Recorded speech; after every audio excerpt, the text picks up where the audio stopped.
What's up, everyone, and welcome back to another edition of the PG Pirate Show presented by FanDuel. We are back outside today. It's a little bit windy, fingers crossed, but much less windy than yesterday. We are here on the first full squad workout day at Pirate City. Everyone is here. Everyone is accounted for. We had a transaction today. Marcel Ozuna is officially a Pirate. We've got a lot to talk about. Jason, what do you think about it? Yeah, exciting day, man. And I know we'll get into this, but I've covered a few of these, and the vibes are generally high. There's not a lot of negativity on the first full squad workout day, but there's just something different going on right now, and it's kind of hard to put a finger on it. I mean, Marcell Ozuna being here, the way he took batting practice was a part of it. Konnor Griffin, I know we're going to talk about that, the excitement surrounding him, the people watching Paul Skeens, like just a whole bunch of storylines with the Pirates right now that you kind of can't help but get a little excited about. So, fun day. Yeah, definitely a fun day. First, before we start that, I just want to thank you all for 2,000 subscribers. We got there officially tomorrow. It's officially yesterday, not tomorrow. Wait, yeah. But sorry. Thank you, thank you. We appreciate your support. Thank you guys for following along. We very much appreciate it. But let's get into what we saw today, and I think what you and I may be most excited to talk about, unless you want to talk about the different vibe, is one of the specific things people are excited about. That would be Konnor Griffin's batting practice. Yep. Oh my goodness. We were walking over here, and one of the balls he hit just landed. It's been impressive. So the 19-year-old took batting practice on the field today, and he took it on a field that I don't know how best to describe it, but there are batting cages over the left field fence. That's like a big green batting cage, and he kept hitting them off the roof. Yeah. And it was, you'd hear the thunk. Don Kelly described his batting practice as loud, and it was a show. It was an absolute show. And every time you look at it, you have to add that addendum, which is, oh my gosh, this kid is 19. It's absolutely nuts. And the other thing too, I mean, he's taking batting practice, right? It's not facing a major league pitcher, but it's not like he's swinging out of his shoes. It's not uncomfortable. It is a natural power that, like, he just has a really smooth swing. He's drawing power from a lot of places. Again, games have not started. He's not facing major league pitching. It's just batting practice. We're qualifying all of that. But as batting practices go, that was quite impressive. There's one round where he hit two different buildings, and then he proceeded to hit building. Colin and I were both watching this, and this was funny. Like, I took a video, tweeted it. He takes a video, tweeted it. We're both taking videos. And it became just everybody here was watching. Like, you couldn't help but see it. You couldn't help but hear it. A lot of fun, man. A lot of fun. This kid's great. Usually we try and diversify our content so that him and I aren't shooting the same thing, or we're not just shooting the same video over and over again. Yeah, this wasn't live at bats where, like, I was worrying about Cruz and you were over here worrying. Who was on the live at bat field you were shooting? Antoine Kelly. Kelly. It was the person today. And you have Reynolds? And Reynolds against Swarwitz. So Reynolds wasn't swinging today. But with that, with Griffin, like, you just had to record every single at bat because you never knew where the ball would land and what it was. Again, just batting practice. It's against the machine, wasn't against a live pitcher. We've seen a lot of good batting practices in our day, but it was still really cool to see. Yeah. And you saw another one, by the way, as on the subject of batting practice, Marcel Ozuna. Mm-hmm. He came up to me in the middle of workouts this morning. He said, "Did you see Ozuna?" I said, "No, I didn't. I was doing something else." He goes, "It's just different." What was different about it? Yeah, Marcel Ozuna. Well, Konnor Griffin was aiming at the batting cages. Marcel Ozuna was aiming at a parking lot behind left field. And it's just a type of power that we haven't really seen around the Pirates, especially right-handed power. He was swinging easy, and throughout batting practice, you can usually see what guys are working on and how they're acting, like what specifically they're working on. First couple of swings, he was like check swinging and hitting liners and just working on bat control. But then when he opened it up, there was an easy sort of power that we haven't seen much of around here. And it wasn't I'm going to show off for my teammates or the many fans that were here, anything like that. It was just simply working left to left center to center field, and it all looked very easy for him. Yeah. My biggest takeaway. I love it. The more I'm seeing of this offense, the less worried I am about it. I don't think the Pirates are going to be top 10, maybe not even top 15. But this is not a worst in baseball Achilles heel level of offense. It's just not. I'm sorry. You're going to have Marcell Ozuna, Ryan O'Hearn, Brandon Lau. These guys are going to give you professional at-bats. You have three more people giving you professional at-bats. Let's say Spencer Horwitz has some facsimile of the season that he had last year. That's going to help Brian Reynolds and Oneil Cruz. Those are separate discussion points altogether.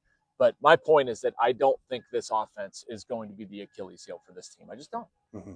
I think it's worth talking more about Ozuna with one of those specifically, and that would be Oneil Cruz. We asked him specifically about Oneil and how he's looking forward to working with him. And Marcell Ozuna very clearly sees Oneil Cruz's potential, and I think he sees it as like a little bit of a project for him. Good. As something that he wants to work on. He was asked specifically about Cruz, and he said that Ozuna thinks he can teach him a thing or two about baseball. And if Cruz works the way that Ozuna thinks that the two of them will and works together and follows Ozuna thinks that there's going to be a lot of success there. I also thought it was interesting that Ozuna went directly to Cruz today. Like, as soon as they got on the field, as soon as they started stretching, the two were hanging out, palling around, as Don Kelly called it.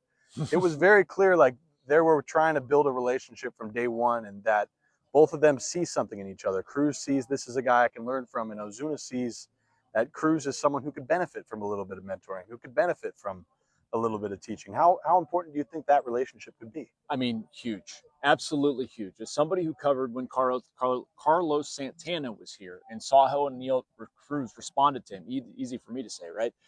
No, Carlos Santana was awesome for Oneil Cruz. And the fact that they might have another Dominican guy, somebody that Oneil can look up to, and just like not have to worry about what he's doing. Like, Marcel Ozuna is going to keep him in line. He's going to keep his mentality correct.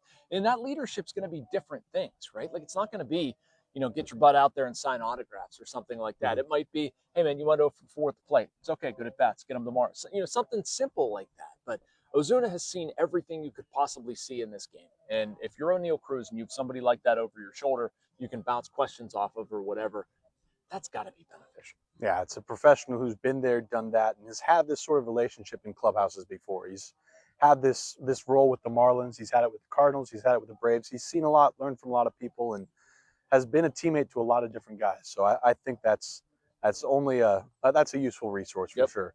But I want to talk about the last thing we'll discuss is the other part of the transaction with Ozuna. If you haven't heard, Marcell Ozuna was officially added to the 40-man roster today, taking the place of Jack Suwinski. Jack Suwinski has officially been DFA'd by the Pirates. Could end up in the minor leagues passing through waivers. He could be traded. Could be just claimed by another team. There's a lot that will happen over the next week or so. But what did you make of that transaction? I was slightly surprised. I'll be honest with you. I mean, you signed him to the contract in the offseason. Did you not think you were going to need the roster? Like, I don't quite understand why you signed him to the contract in the first place. I do think somebody's going to trade for him. Based on what I've been hearing and the interest in Jack Suwinski around Major League Baseball, would not surprise me at all. And I wish Jack Suwinski nothing but the best. Like, somebody who has handled himself with class. He's a good person. He's worked his butt off. Like, I know it hasn't clicked here. I'm not defending his performance. But, you want the guy to figure it out somewhere. And I think the ability's in there. I was just a little bit surprised to see that was the move. Like, I thought we would kind of work up to that point. And I thought if you look at their 40-man roster, I feel like there are other places I would go other than Jack Suwinski. But, if I'm looking at it from Ben Cherington's perspective, Joe Stinson Garcia, like, obviously he has to play. At bats at AAA are going to be at a premium. So where are you going to play Jack Suwinski? You're not going to keep him with the big club. He doesn't benefit you in any way. So I guess from that perspective, I get it. I just don't understand bringing him back on the contract to begin with. Yeah, I also kind of thought that this wouldn't, like, I knew there was going to be a move for Ozuna. There had to be, but there were a few other names I was looking at before Suwinski. Like, they kept Billy Cook. Billy Cook's on the 40-man roster. Yeah, they didn't keep Jack. That was one of the names I was expecting. However, that said, like, I can see trying to see his potential, and I do think that another team will be interested in him. Yeah. Yes, it hasn't clicked in Pittsburgh. Whenever I've looked at Jack Suwinski, it's always seemed to me like a pretty clear change of scenery candidate. He seems like someone like it's in there. He's shown it in 2022 and 2023. I've spoken on this channel before that I didn't think it was going to click again in Pittsburgh. I just didn't. I think that being in a new environment, maybe getting some new insight is something that's going to be helpful for him. I do kind of wonder what the benefit was of doing it now instead of doing it in November. Yeah. I mean, I guess from a team, and we're speculating here, but I mean, that's what this channel's for, right? Just have a conversation about it. I mean, maybe you think that your team is going to look a certain way. Maybe you didn't expect to add a DH at the time. Ozuna came available. Maybe you thought your ad was going to be at third base. So, I mean, I sort of understand that, and that's going to move O'Hearn to the outfield, and it's another body in front of Suwinski to play. I kind of get that. But, yeah, it's weird, man. Like, even on its face, Colin, I don't understand them looking at how things have gone with Suwinski, and this is going back to November, and thinking like, yeah, if we try again, it's going to work. Mm-hmm. If we try again, it's going to be good. Like, I don't know. I'm not there with it. But I do think it's in there. I do think it's in there. I mean, you don't hit that many home runs by accident. You don't have the kind of swing that he has by accident. You talk to Pirates pitchers, and both of us have done this. Like, they'll tell you how uncomfortable of an at-bat Jack Suwinski is. And I know people watching are probably going to laugh and say that we're crazy. We're relaying the thoughts of those who pitched to him. I don't know. There's ability in there. I hope it comes out. Yeah, it'll be interesting to see what ends up happening with him. Which team, if any team, takes an opportunity, where he ends up, potentially what even the Pirates get in return. I don't think he would be an Isaac Paredes type return, but maybe they'll get a prospect out of it. I don't know. We shall see over the next 7 days. Thank you guys for watching. Thank you again for 2,000 subscribers. It really means a lot to us. Let's get to 3,000 tomorrow. Come on. Tomorrow. Tomorrow, Jason. Just joking. We'll see. Thanks for watching. We'll be back tomorrow. Appreciate it, and talk to you next time.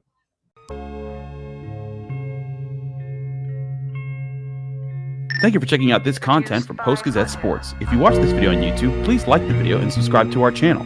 For all of the sports coverage the Post-Gazette has to offer, visit post-gazette.com.